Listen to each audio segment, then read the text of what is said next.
So if we are going somewhere with a group of people, and even if that is their plan, that cannot be my plan. I have to plan around my neurodivergent brain. I have to make sure that I'm making a plan that's within the confines, within the boundaries of my own neurodiversity. And so part of my work as a grown-up with ADHD is to make sure I'm making good plans for myself, keeping my ADHD in mind.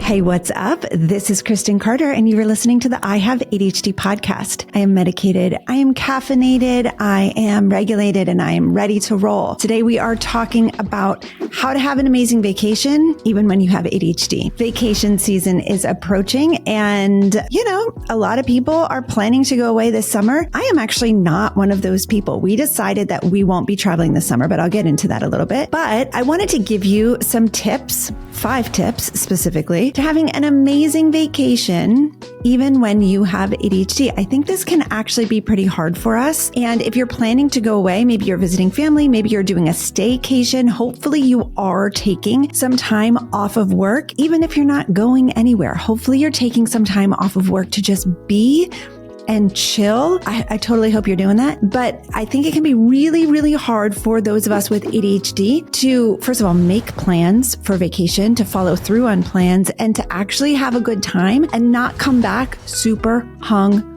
over. One of the things that I've always struggled with in my life was resting and playing. Now, I've gotten so much better at this. I used to go away and be stressed out about work. I used to go away and not be able to relax. I used to go away and completely neglect the things that helped me to thrive in the world. And so this podcast is for my past self, for the version of me who needed a pep talk on like, hey, here's how you go away and you have a vacation that doesn't totally burn you out. So I hope that it's going to be helpful to you.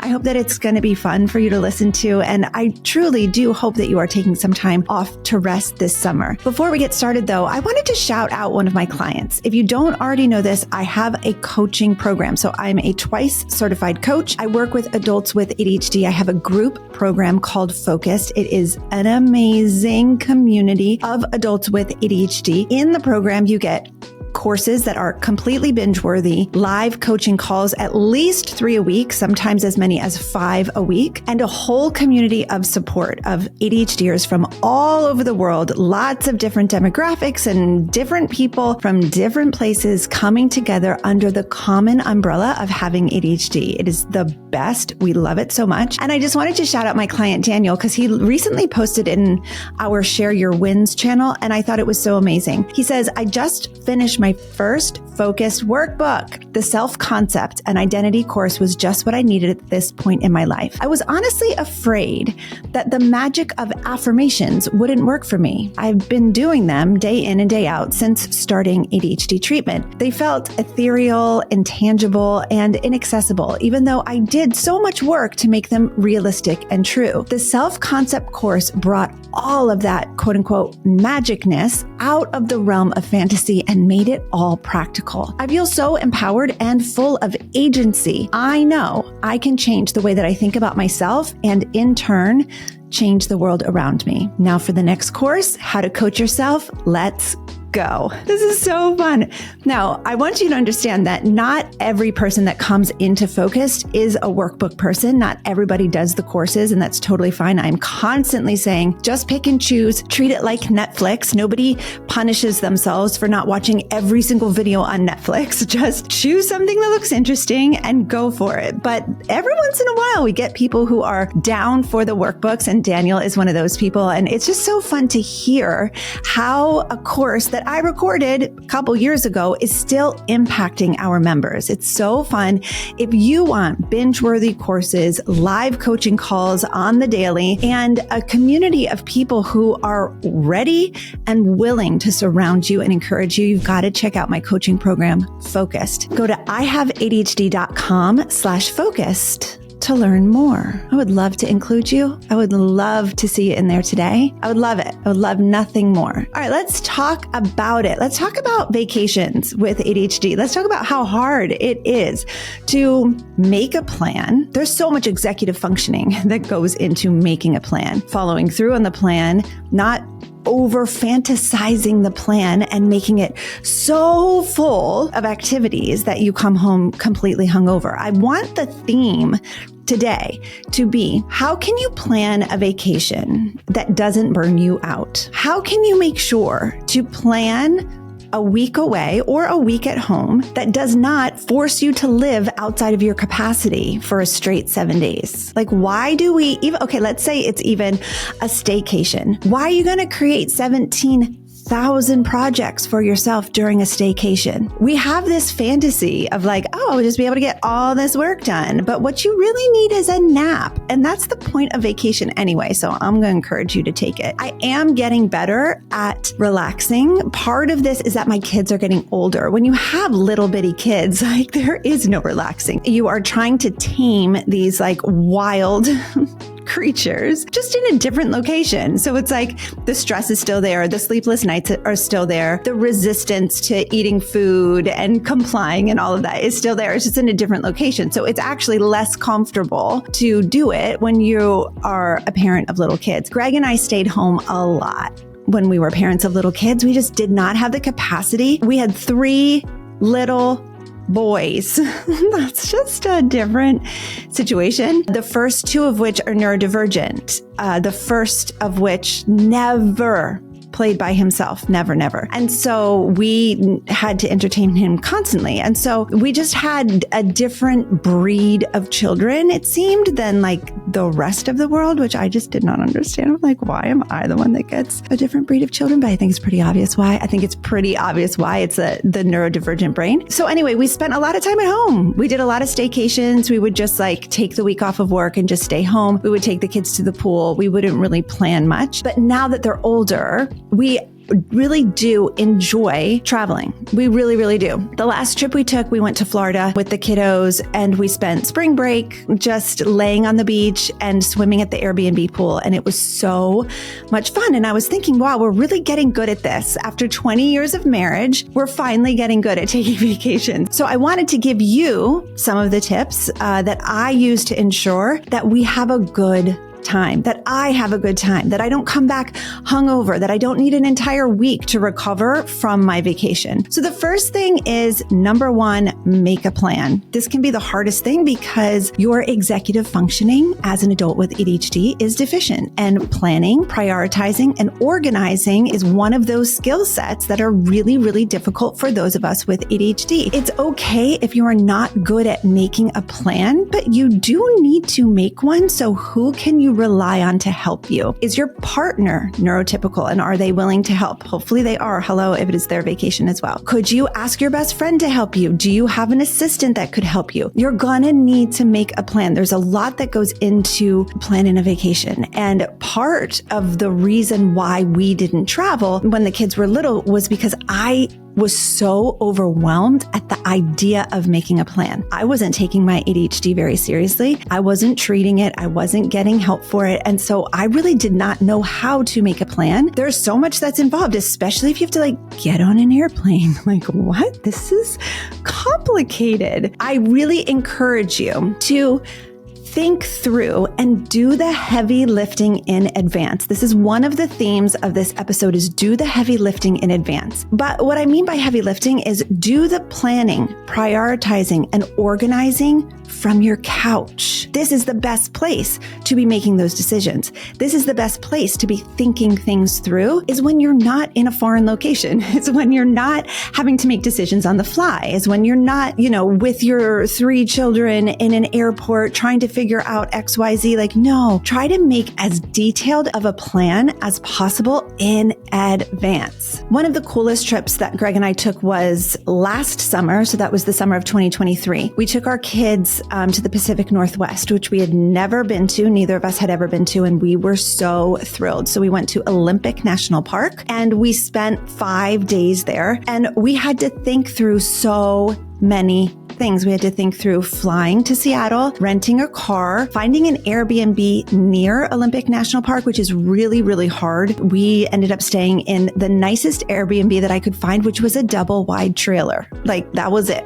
In a town where the nicest restaurant was inside of a gas station. Okay. Like I'm not joking. It was so remote. It's actually the town that Twilight was filmed in, Forks, Washington. It was so beautiful, but so remote. And so there were so many things that we had to think through, and we just made a plan for every day. The first day we went to the ocean. The second day we went to Hoh Rainforest. The third day we went to Lake Crescent. It was incredible. Then we went back to the ocean. We went to Ruby Beach. It was just like so amazing, but there was a lot to think through. We'd never been there. It was so remote. The thing that we did not plan well was the food. We just figured like, oh, there'll be food there. We did go to a restaurant and we got there and the sign said no one under 18 allowed in the building. They did not allow anyone under 18. I guess they served alcohol and it was just the rule in the town. It was a bar. And so little kids weren't allowed, or like adolescents weren't allowed either. And so we did not do a good job of planning food. We ended up going to the grocery store, getting frozen pizzas. We ate like peasants. It was totally fine. It was still just like an incredible experience. After that, we flew to Las Vegas.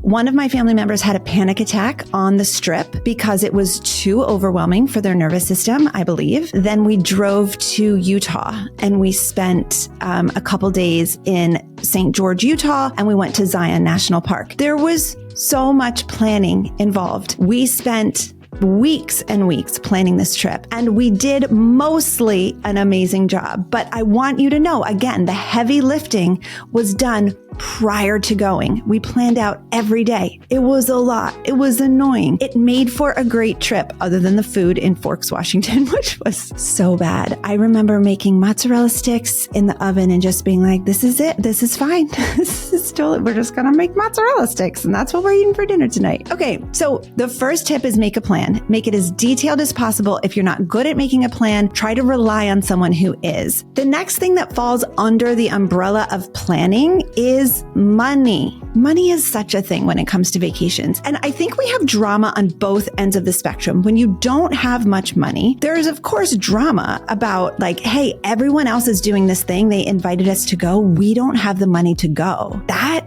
sucks. And I have been in that position. That sucks. Oh, that sucks so much. On the other end of the spectrum, some people have a lot of money, but they feel guilty spending it on vacations. And so wherever you fall between those two spectrums, I just want to invite you to kind of sit with the reality. What is reality right now? How much do you want to spend? How much do you personally feel is reasonable? If you don't have much money, but you still want to do the thing, are you willing to put it on a credit card? And if so, what's your plan for paying it off? Will you please promise not to beat yourself up for doing that? If you do have a lot of money and you want to spend it on vacations, but you're just not sure how much, sit with your partner if you have one and discuss it. What's reasonable? What do we feel like is reasonable? What percentage of our income do we want to allocate to vacations and fun? And again, make sure you don't beat yourself up for that. We can spend so much time beating ourselves up. That's not a good plan. That's just no fun. Let's just make peace with either spending or not spending the money before we go. Again, this is under the umbrella of the theme of do the heavy lifting before your vacation. Do the heavy lifting before you go. Part of that heavy lifting is making peace with the money that you're going to spend or not spend on this vacation. So often what we do, and what I did, was kind of bury my head in the sand and say, it doesn't matter. I'm just going to spend it. I'll deal with the aftermath later. And again, this is so unkind to the future self. This is so unkind to the version of me that has to get home from vacation and deal with whatever, like a huge credit card bill, or deal with the shame of spending money that I didn't have without being mindful of it. I think I just want to pause here and say like, hey, if you put vacation on a credit card, I don't judge you for that. But are you doing it mindfully? Are you making that choice with intention and knowing how you're going to pay it off? Or are you making that choice with like covering your eyes and ears, just like, la, la, la, I'm just going to do it and I'm not going to pay attention to it. I'm just going to deal with it later. I'm going to let future me deal with the fallout of it. because that's not cool. Don't do that to yourself. That's no fun. So I would just really encourage you to make peace ahead of time. We've been using YNAB as a budgeting tool for a while now. It's YNAB.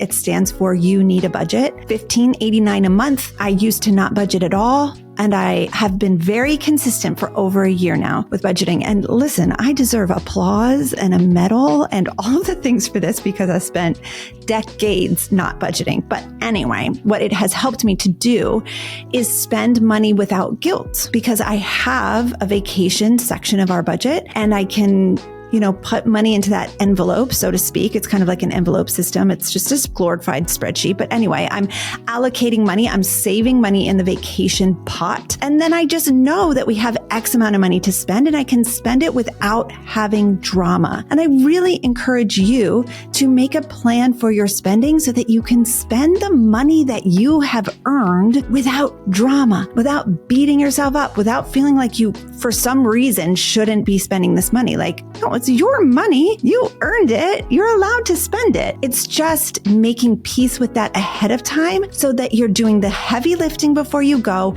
and not having to deal with fallout afterwards. Okay, so you've made a plan for your vacation.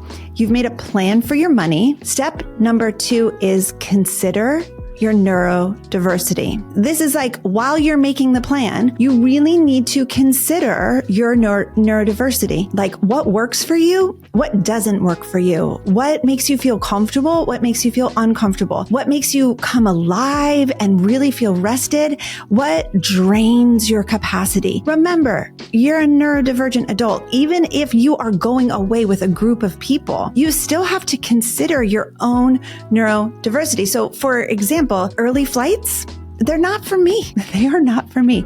We do everything we can to avoid an early flight. I would so much rather just spend a whole day traveling. Like I am not the person who wants to travel overnight so I can get to the place and like get up and go. Like that is not, I will just be so depleted if we make that choice. So if we are going somewhere with a group of people, and even if that is their plan, that cannot be my plan. I have to plan around my neurodivergent brain. I have to make sure that I'm making a plan that's within the confines, within the boundaries of my own neurodiversity. And so part of my work as a grown-up with ADHD is to make sure I'm making good plans for myself, keeping my ADHD in mind. Another thing is I'm going to need to get to the place the fastest way possible. If there's a flight that is maybe really cheap because it has a long layover in between 2 flights, it's a no from me. I would rather wait to go on the trip and save more money to spend on a direct flight. So I'm willing to delay the gratification of the trip in favor of having a direct flight so that I don't have to sit in an airport for 4 hours, 6 hours waiting for the next flight to like, that is a no. That is a huge, huge no. So I consider my neurodiversity in that way. You also need to think through, like, do you want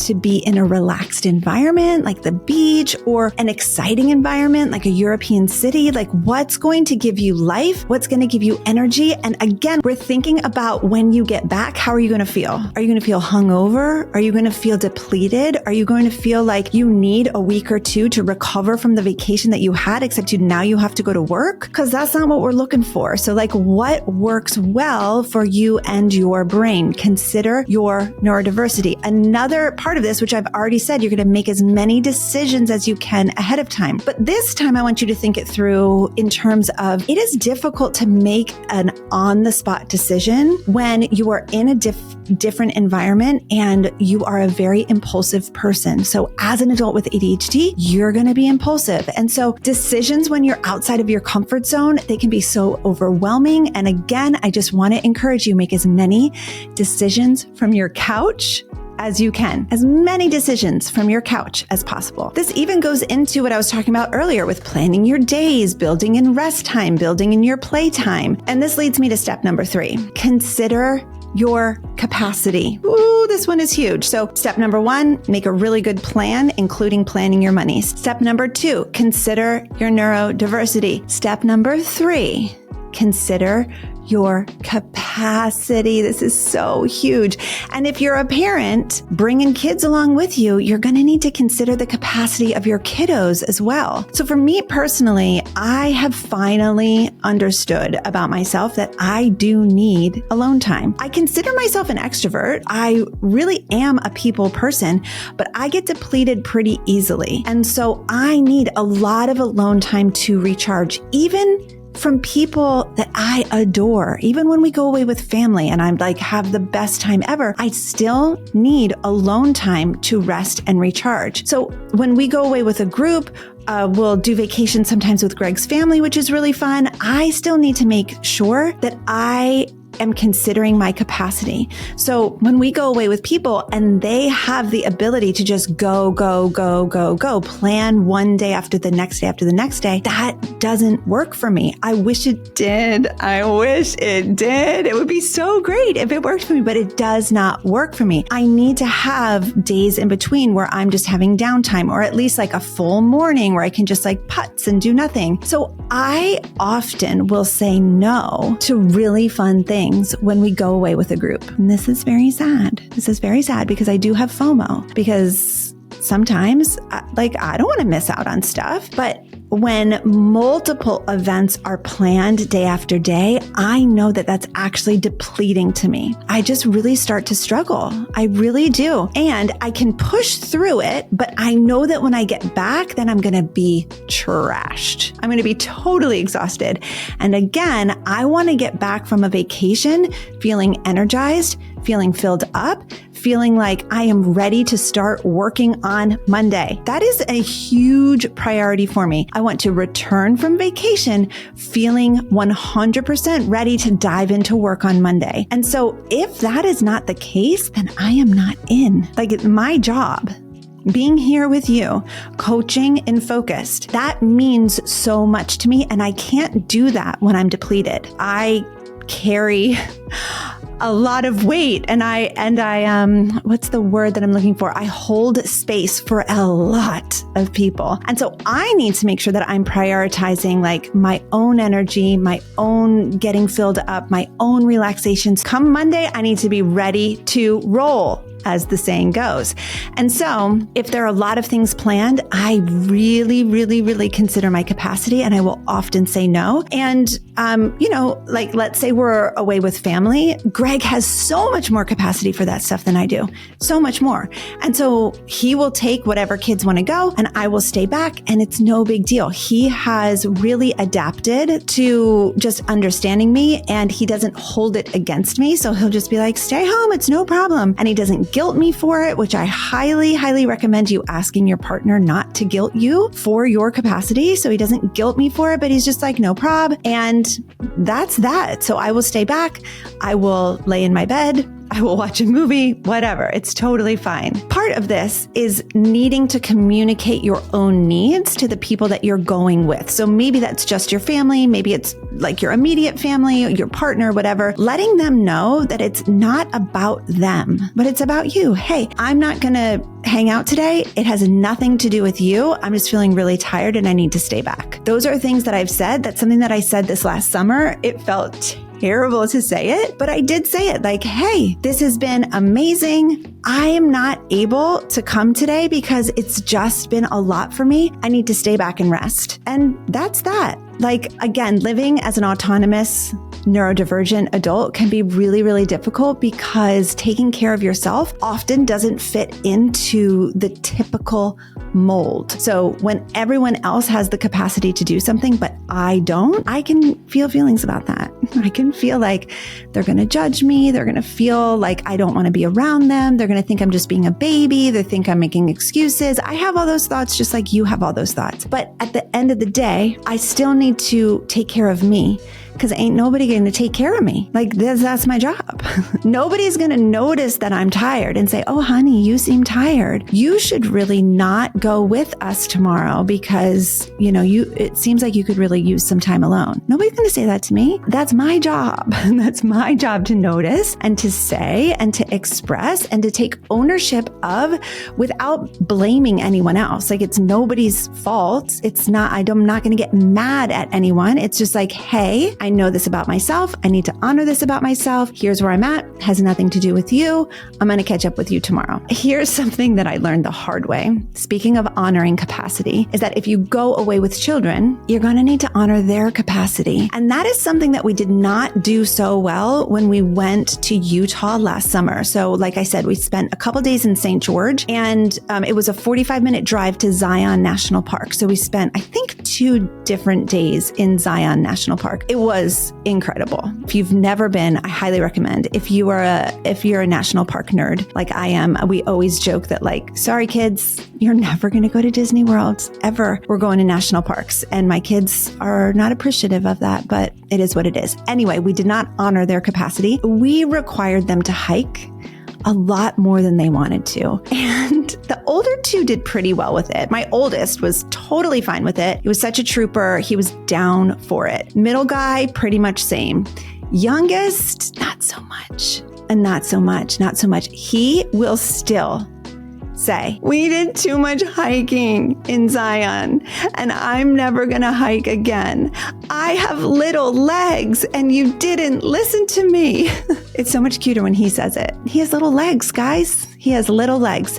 And we really did some crazy hikes. We did Angel's Landing. If you want to do a quick Google because you have ADHD and you're just curious, we did Angel's Landing. It was crazy. Now, of course, we did not have our kids none of us did the crazy part of Angel's Landing, but we did all the way up. There were so many switchbacks. I can't even describe it. Actually, I just looked up the stats of Angel's Landing hike. It's a 5.4 mile round trip hike. The elevation is 1,488 feet. It takes 2 to 4 hours to complete. I swear it took us 4. And I made my 9-year-old at the time do it. That's kind of mean. And he's never forgiven me.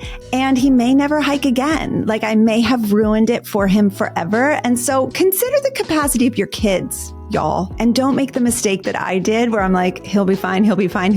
Where, like, look at this gorgeous creation. I can't believe we're here. He's going to thank us someday. Like, no, he's not going to thank us someday. He always going to be mad at us for that. And we spent a lot of time carrying him on that hike. But anyway, make sure that you're considering your own capacity and you're considering the capacity of your kiddos. You don't want them hating you forever because you made them hike Angel's Landing at the age of 10 with very little legs. Okay. Number 1, make a really good plan. Number 2, consider your neurodiversity. Number 3, consider your capacity. Number 4, do not neglect your basic needs. Everything still applies while you're on vacation, maybe even more so because you're out of your comfort zone. So make sure that you're planning to bring your medication. And a word to the wise, make sure that you get refills of your medication prior to going so that you and perhaps your neurodivergent children have enough medication for the duration of the trip. We were in Florida, as I said, over spring break, and one of my kiddos was out of medication. And I was like, I totally thought that he had enough. I forgot that he takes 2 a day of this particular medication, not 1. So when I checked it, I was like, oh, he's got plenty. No, he didn't have plenty. So we had to have the prescription transferred to the pharmacy in Fort Lauderdale.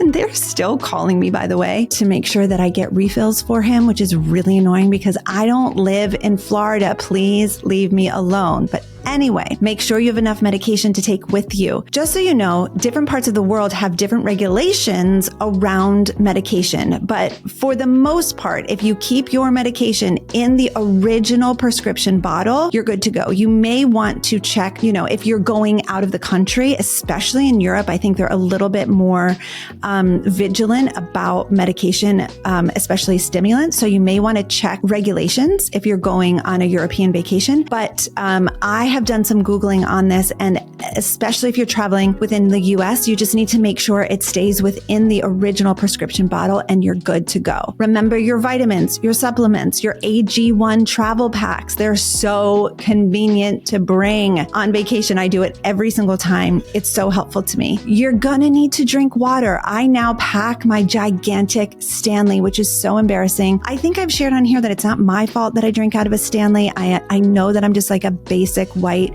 suburban mom, but it's not my fault. They were given to me. And then my water bottle broke. Like even after the Stanley was given to me, I did not use it because I was like, I refuse to be one of those white suburban mom that drinks out of a Stanley and takes her emotional support water bottle with her wherever she goes. And guess what? Now I can't live without it. It's so stupid. And I do bring it with me when I travel, even when I'm traveling internationally. I dump out all the water. I pack like underwear or socks or whatever in it. It goes into my bag. And then I have my water bottle with me wherever I go. And I know I need to drink 2 of these 40-ounce water bottles in order to not get a headache because my ADHD medication makes it so that I'm super dried out and I will often get headaches if I don't drink enough water. When is the worst time to keep track of this? On vacation, which is why do not neglect your basic needs. If you have a water intake requirement like I do, you have to figure out a plan. What's your plan to do? Because headaches on vacation are no fun. They are no fun. So make a list of the things that are your basic needs. And again, if you're traveling with kiddos, especially neurodivergent kiddos, you're going to also want to make a list of their basic needs. What do they need in order to feel safe and comfortable and like their nervous systems are not freaking out and that they're, whether it's ADHD or some other diagnosis, that it is still being cared for and treated while you're away. Make sure that basic needs are considered. We're going to review again because we have ADHD. Step number 1, make a plan. Step number 2, consider your neurodiversity. Step number 3, consider your capacity. Step number 4, do not neglect your basic needs. And step number 5, this is the most fun. Give yourself permission. You've planned. You've done all the heavy lifting as much as you could in advance. So when you are on your trip, give yourself permission to relax, to have fun, to unwind, to just have the best time, to chill, to connect with your family or your friends, to read for fun, to play on your phone, to do all of the things that you maybe judge yourself for doing when you are not on vacation. And especially give yourself permission not to work. If you are like me, and you feel very connected to your work and either you love it or you feel obligated to it. 2 different things. I love my work, but you might feel obligated to it. Give yourself permission not to work. Take your email app off of your phone. Block all of your work calls. Set away messages for your email. Let people know that you're not available and don't check your work stuff. Give yourself permission to disconnect. This is so important. And it's something that I really struggled with up until the last couple years. And so if you struggle with it too, just know that you can get better at it. You can practice it. You can disconnect your brain and your body from your work and just enjoy the sunshine, enjoy the trees, enjoy the beach or wherever you are, enjoy nature, lay in a hammock and chill, drink an adult beverage by a pool, enjoy every second of it, and do not let your intrusive thoughts bring you back to the place of work. Every time they come in, you can just say, I'm on vacation. I'm allowed not to think about that. Build connection with the people that you are going on vacation with, whether that's friends or family or whatever. Enjoy every second of it. It's such a privilege to even be able to have this conversation, isn't it? Like, I think the majority of the world doesn't really get to rest, doesn't really get to go on vacation, doesn't really get paid time off. And so the fact that you and I get to have this discussion and really think about how we want to enjoy our vacations, how we want to plan and prioritize and organize them. What a huge privilege. So I think bringing up some gratitude around that is really, really lovely. It's really important and it can really help to fuel making a good plan. Because if we're making a really good plan fueled by gratitude, that's going to be a freaking awesome plan. If we're trying to make a plan fueled by guilt or obligation or overwhelm, that plan's not going to be as fun. But if we can just develop some gratitude around like, I can't believe I get to do this. I'm so lucky to get some time off. I really deserve to rest. You deserve to rest. You deserve to relax and have fun. Have an amazing time. I can't wait to talk to you next week. I will be right here, same time, same place, and I will see you then. Bye-bye.